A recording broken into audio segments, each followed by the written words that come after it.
ఓం మహాగణాధిపతయే నమః. ఓం గురుభ్యో నమః. ఓం శ్రీమాత్రే నమః. అరుణాం కరుణాతరంగితాక్షీం ధృతపాశాంకుశపుష్పబాణచాపాం అనిమాదిభిరావృతాం మయూకైః అహమిత్యేవ విభావయే భవానీ. శ్రీమాత్రే నమః. ప్రేక్షకులకి లలితాంబిక అమ్మవారి యొక్క అనుగ్రహం పరిపూర్ణంగా కలగాలని స్ఫూర్తి కోరుకుంటూ మనం ఈరోజు శుక్రుడి యొక్క మార్పు 9వ తేదీ అక్టోబర్ నుంచి నవంబర్ 2వ తేదీ వరకు శుక్రుడు నీచ స్థానంలో ఉంటున్నాడు, గుర్తుపెట్టుకోండి. దాని తర్వాత నీచగ్రహమైనటువంటి రవితో కలిసి ఉంటున్నాడు. దానివలన రవికి నీచభంగ రాజయోగం ఇస్తున్నాడు, కానీ శుక్రుడు నీచంలో ఉంటున్నాడు. అయితే ఈ 2 రాసుల్లో, ఎందుకంటే ఇక్కడ 2వ తేదీ వరకు ఉంటే దాని తర్వాత 25 రోజులు తులారాశిలో ఉంటాడు. ఈ 2 రాసుల్లో శుక్రుడు నీచంలోని నీచపడ్డ గ్రహంతో కలిసి ఉన్నందుకు ఎటువంటి ఫలితాలు వస్తాయి అనే విషయాలు ఇప్పుడు మనం తెలుసుకుందాం. అయితే ఈ యొక్క విషయాలు చెప్తుంది నేనైనప్పటికీ కూడా చెప్పిస్తుంది సాక్షాత్ లలిత అమ్మవారిగా భావిస్తూ ఒక్కొక్క లగ్నం లేదా ఒక్కొక్క రాశి గురించి తెలుసుకుందాం. మీన లగ్నము, మీన రాశి. మీనం వారి కనుక చూసుకున్నట్లయితే మీకు 9 అక్టోబర్ నుంచి నవంబర్ 2వ తేదీ వరకు కూడా 7వ స్థానంలో శుక్రుడు నీచబడి ఉంటున్నాడు. అయితే శుక్రుడు 3వ అధిపతి అవుతున్నాడు, అలాగే అష్టమాధిపతి కూడా అవుతున్నాడు మీన లగ్నానికి. కాబట్టి వీళ్ళు ఏదైనా అంటే సిబ్లింగ్స్ విషయంలో లేదా ఏదైనా వ్యాపార సంబంధం, ఎందుకంటే సహజంగానే బుధుడి యొక్క రాశి వ్యాపార స్థానం అవుతుంది, 7వం కూడా వ్యాపారం అవుతుంది, 7వం విదేశాలకు వెళ్ళడం కూడా చూసుకుంటాం. కాకపోతే ఇక్కడ ఏంటంటే ఎక్కువ వ్యాపార లాభాలు, ఏదో వ్యాపారంలో లాభం వస్తుంది కదా, ఇంకెవరినైనా సరే మీరు ఒక ఇదిగా పెట్టుకోవడం, అంటే ఒక పార్ట్నర్షిప్గా పెట్టుకోవడం, తద్వారా ఇబ్బంది పడడం అనేటువంటిది బలంగా చూపిస్తుంది.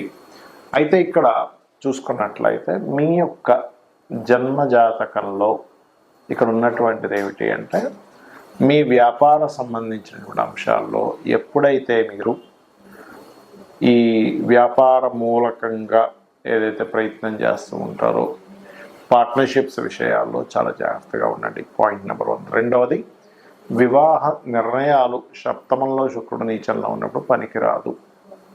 3వది, ఏదో షేర్ మార్కెట్లో ఏదో అద్భుతంగా వచ్చేస్తుంది కదా అని ఒక్కోసారి బుధరాశుల్లో ఉండే శుక్రుడు అయ్యేసరికి షేర్ మార్కెట్లో సంపాదించవచ్చు కదా, అద్భుతమైన లాభాలు వచ్చేస్తాయి, కానీ తెలియక ఇన్వెస్ట్మెంట్ చేసి ఆ రకంగా పోగొట్టుకుంటారు. కాబట్టి ఈ విషయాలు జాగ్రత్తగా ఉండాలి. అయితే ఎప్పుడైతే మీకు శుక్రుడు నవంబర్ 2వ తేదీ నుంచి 8వ స్థానంలోకి వస్తాడో, షష్టమాధిపతి నీచభంగ రాజయోగం ఇస్తున్నాడో, దీనివలన ఏంటంటే ఎప్పటి నుంచో కొన్ని లోన్స్ కోసం చేసే ప్రయత్నాలు మీకు సక్సెస్ అయ్యేలా చేస్తాయి. లేదా ఒక కోర్టు కేసు, లేనట్లయితే ఎవరి మీదైనా పోటీ మీద గెలవడం, ఇటువంటివన్నీ కూడా నవంబర్ 2వ తేదీ నుంచి ఒక 20-25 రోజుల పాటు ఆ బలం పెరుగుతుంది. అంటే శుక్రుడు నీచంలో ఉన్నప్పుడు ఒక ఫలితం, శుక్రుడు నీచం నుంచి కోల్పోయి నీచభంగ రాజయోగాన్ని రవికిస్తున్నందుకు ఒక ఫలితం ఇస్తాడు.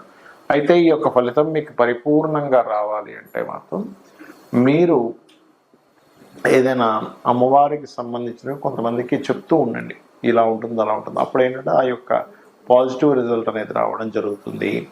మరియు ఈ కోర్టు కేసులు కానివ్వండి, ఇవన్నీ కూడా వీటి మీద పోటీ పరీక్షల మీద మీరు కనుక బాగా రాణించాలంటే రవి, కేతు, శుక్ర గ్రహాల దగ్గర దీపారాధన చేయండి, అన్ని విధాలు బాగుంటుంది.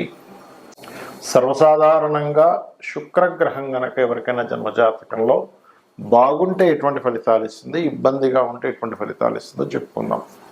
ముఖ్యంగా శుక్రుడు ఎవరి జన్మజాత చక్రంలో అయినా మంచి బాగున్నాడు అంటే, బాగుండడం అంటే ఏమిటి, ఎక్కడ పాపగ్రహాలతో సంబంధం లేదు, ఉచ్చస్థానంలో ఉన్నాడు, నీచ స్థానంలో శుక్రుడు లేడు, మరియు అలాగే శుక్రగ్రహము ఉదాహరణకి ఒక మంచి స్థానంలో ఉందనుకోండి, వాళ్ళకి లగ్జరీ, ఫైనాన్షియల్గా బాగుండడము, అలాగే స్త్రీలతో ఎటువంటి గొడవలు రాకుండా ఉండడము, అన్ని కంఫర్ట్స్ లైఫ్లో అనుభవించడం జరుగుతుంది. అదే శుక్రుడు కనుక పాపగ్రహాల్లో ఉండడము, కేతువుతో కలిసి ఉండడము, పాప కర్తరిలో ఉండడము, నీచ స్థానంలో ఉండడము, ఇలా జరిగిందనుకోండి, అప్పుడు వాళ్ళకి వివాహ జీవితంలో ఇబ్బంది. ముఖ్యంగా పురుషులకి, సహజంగా స్త్రీలకు కూడా శుక్రుడు వివాహానికి కారకుడు అవుతారు, కాబట్టి కుజుడిని తీసుకుంటాం.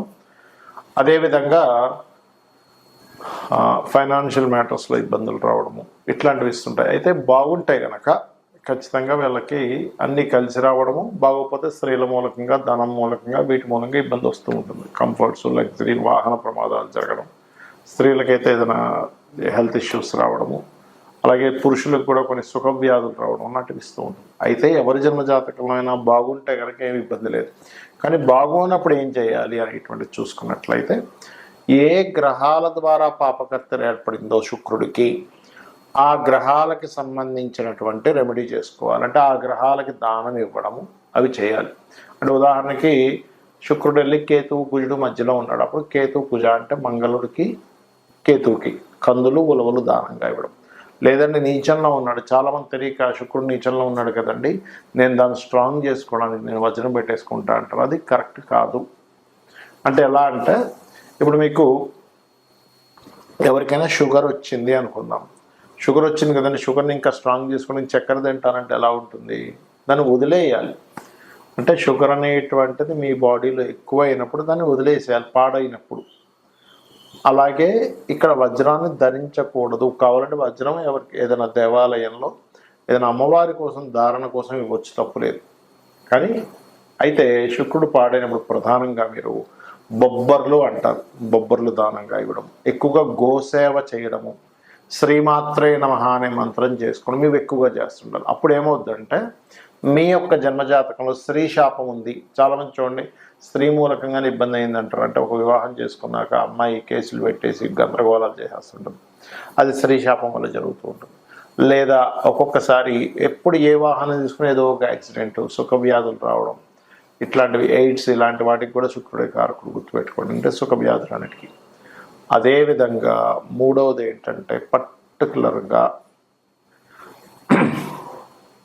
శుక్రుడు సహజంగానే మనీ, లిక్విడ్ క్యాష్ కారకుడు. ఎవరైతే లలితాసహస్రనామాల్లో ఓం సంపత్కరీ సమారూఢ సింధుర వ్రజసేవితాయే నమః అనే మంత్రం, లేదా ఓం ధర్మాధ్యక్ష ధనాధ్యక్ష ధనధాన్య వివర్ధిని నమః అనే మంత్రం చేసుకోవడం ఖచ్చితంగా శుక్రుడి యొక్క బలాన్ని పెంచుతుంది. వీటితో పాటు ఏమిటంటే ముఖ్యంగా పాలతో అభిషేకం చేయడం, అమ్మవారిని పాలతో అభిషేకం చేయడము, శివుణ్ణి పాలతో అభిషేకం చేయడము, వాటర్తో కూడా చేయొచ్చు, తప్పేం లేదు. కొంతమంది విభూతి కలిపి కూడా చేస్తారు. దీనివల్ల ఏమవుతుందంటే ఈ శుక్రగ్రహ ప్రభావం మనకి ఏదైతే నెగటివ్గా ఉందో దాని యొక్క ప్రభావం తగ్గుతూ ఉంటుంది. ఇంకొక విషయం ఏంటంటే చాలామందికి తెలియక లాభంలో అన్ని గ్రహాలు ఉంటే మంచిది అనుకుంటారు, కానీ శుక్రుడికి పనికిరాదు లాభస్థానము. ఏమిటండి లాజిక్ ఏమిటండి అంటే, శుక్రుడు 12వ స్థానం నుండి బాగా యోగిస్తాడు. శయాసౌఖ్యానికి కారకుడు కదా. ఒక వ్యక్తి చక్కగా శయాసౌఖ్యం అనుభవిస్తున్నా అంటే 12వ స్థానం బాగుంటుంది.